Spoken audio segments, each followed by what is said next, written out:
Olá, graça e paz. Essa é a 53ª semana da nossa jornada de leitura bíblica.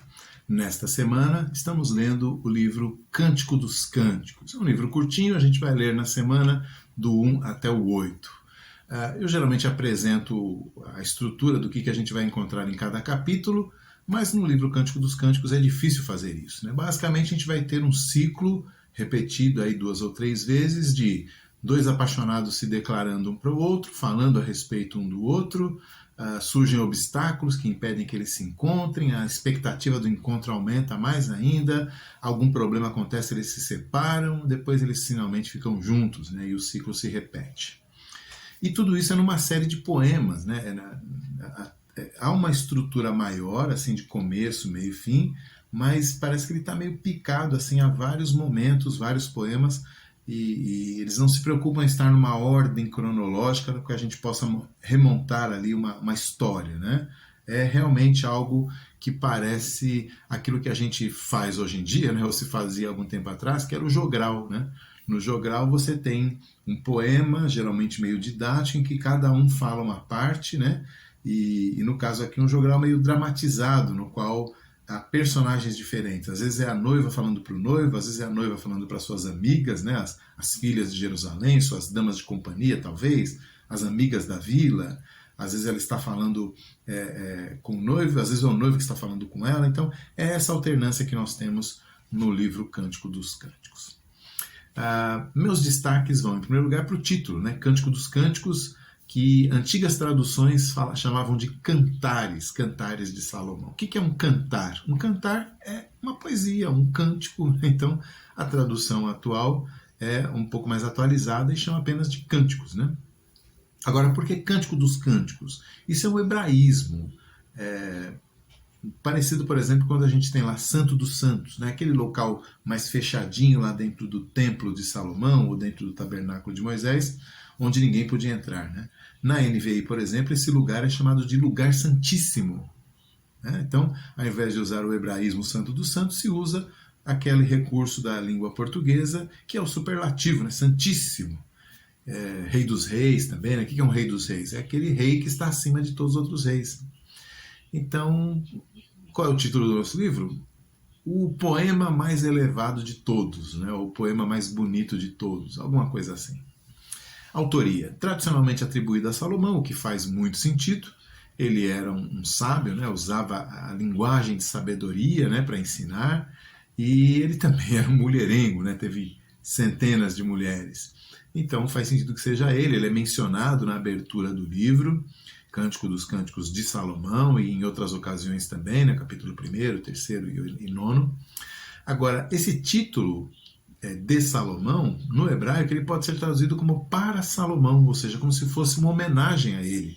Então alguém pode ter colecionado esses poemas, né, e juntado num livro só, dando uma estrutura ali temática, e feito isso em homenagem a Salomão. E a gente poderia entender isso perfeitamente sem que fosse da pena de Salomão mesmo, né? Ou a edição, ou mesmo os poemas podem não ter sido dele. Então nós não podemos ter certeza, né?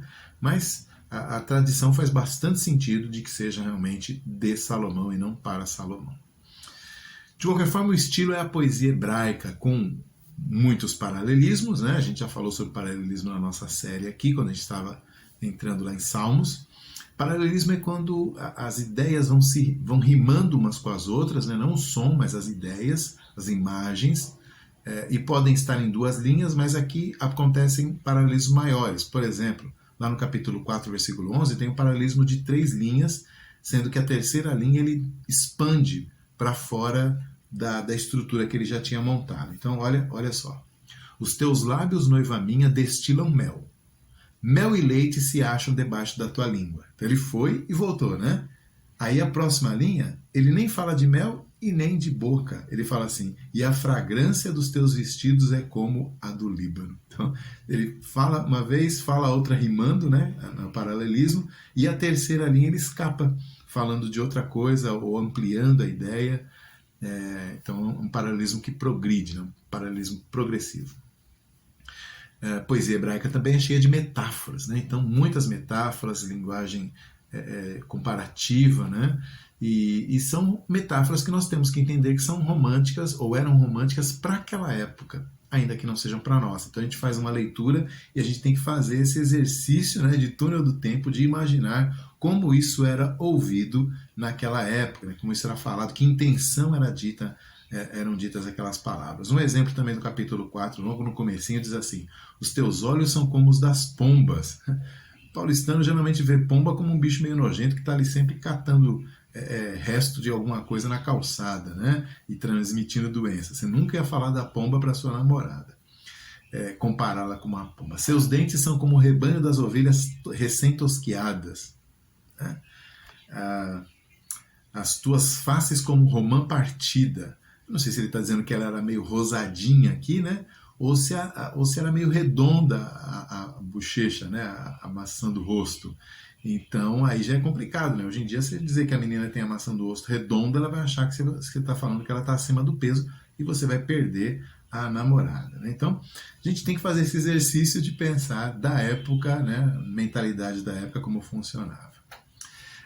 É importante também nós não ignorarmos o uso de linguagem de duplo sentido para tratar de tópicos mais sensuais, né? A sensualidade está totalmente presente em Cantares, né, em Cântico de Salomão, mas ela é disfarçada com essa linguagem, né, que não é tão disfarçada assim. A gente percebe claramente, né, no capítulo 4, versículo 5, fala que os dois seios são como duas crias gêmeas de uma gazela, né? Então, de alguma beleza aí, é uma gazela que anda saltando, né? Você pode imaginar o que ele está querendo dizer com isso. No capítulo 4, ainda no versículo 16, ele diz assim, ela diz assim: venha o meu amado para o seu jardim e coma os seus frutos excelentes, né? Então há um jogo de palavras aí que tenta disfarçar as intenções e o desejo sexual mesmo desse casal. Então o clima é de muita paixão, às vezes beirando ali o delírio, né, assim, como se fosse um sonho de amor, especialmente da parte da noiva. Algumas coisas que ela fala, dali a pouco muda completamente de assunto, dá a impressão que ela acordou de um sonho, ela estava sonhando com o seu amado. Então isso também a gente vai perceber no decorrer de Cantares, né? Então, como eu disse, não tem essa sequência lógica clara, né, cronológica, mas é um ciclo de sensações, de imagens que esses dois amantes vão nos passando. Alguns estudiosos, inclusive, sugerem que a figura de Salomão, né, que aparece com a sua liteira, né, ele aparece do nada ali, a noiva está falando do jovem que ela ama, e de repente aparece Salomão querendo entrar na conversa, e uma possibilidade de entender isso é que Salomão é uma idealização dessa noiva, quer dizer, assim como ela vê o seu noivo tendo pernas como coluna de mármore, né? Ele é esbelto como cedros, né? No capítulo 5, lá no versículo 15, ela também idealiza ele como se ele fosse o próprio rei de Israel, ele é o próprio Salomão entrando na sua vida ali como um príncipe, né? De Branca de Neve. Então é possível também essa interpretação. O tema, no geral, como já ficou claro, né?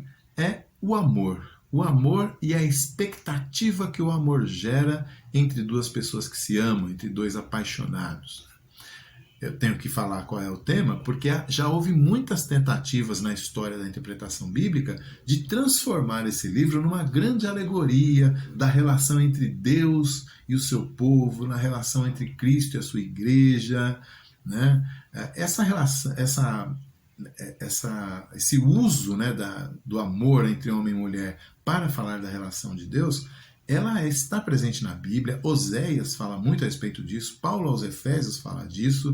Então não seria estranho isso, mas o livro em si não mostra nada disso. Ele nunca é citado nesse sentido fora do livro, né, fora de Cânticos, e o próprio livro de Cânticos não parece estar preocupado com isso. Inclusive, não há nenhuma referência a Deus, ao templo ou à lei de Deus. Não tem nada de tipicamente religioso aqui. Então não parece que é o caso da gente imaginar que é uma metáfora a respeito de Deus e o seu povo, ainda que a gente possa fazer a mão contrária, né? Depois que a gente entendeu que ele está falando sobre esse amor entre homem e mulher, a gente pode muito bem, com base nos outros textos bíblicos, né, como Oséias e Efésios que eu citei, a gente pode muito bem falar assim, olha, isso nos fala algo a respeito do profundo amor que Deus tem pelo seu povo e do amor que o povo tem que ter pelo seu Deus. Né? Isso é possível. Mas, no final das contas, é como se Cântico dos Cânticos fosse um poema que estende aquela cena lá de Gênesis capítulo 2, onde o Criador faz Adão incompleto e lhe apresenta Eva, né? Deus servindo ali como padrinho, né, dessa união, e depois ele se ausenta para que os dois possam se conhecer, se reconhecer como complementares e se atrair um ao outro como diferentes até a consumação da sua união, sem nenhuma vergonha, diz lá o texto de Gênesis 2, 25. Né? Eles estão nus e não se envergonham, porque eles são um só. É isso. O livro de Cantares é um poema que nos remete àquela união sem nenhuma vergonha um do outro que Adão e Eva tiveram antes da queda. Que é uma boa lembrança de que a fé cristã não diz respeito somente à nossa vida religiosa, por assim dizer, né? Mas à nossa vida como um todo. Aliás, já que estamos fechando aqui os livros atribuídos a Salomão, né? A gente viu lá em Eclesiastes que Deus está muito interessado no nosso trabalho, no dia a dia nosso, né, no jeito que a gente vive. A gente viu em Provérbios lá que Deus está muito interessado na forma como a gente ensina os nossos filhos, educa os nossos filhos, na forma que os reis governam, né? Tem todo tipo de interesse. E aqui a gente fecha então com o Cântico dos Cânticos, mostrando que Deus também tem interesse na forma como a gente se relaciona com a pessoa que a gente ama, no nosso casamento, na nossa relação matrimonial. Deus está interessado na totalidade da nossa vida, e a totalidade da nossa vida, inclusive o nosso desejo, né, dentro do casamento, desejo matrimonial, relação matrimonial, também fazem parte daquilo que Deus quer moldar na nossa vida. Bom, é isso. Até a próxima semana.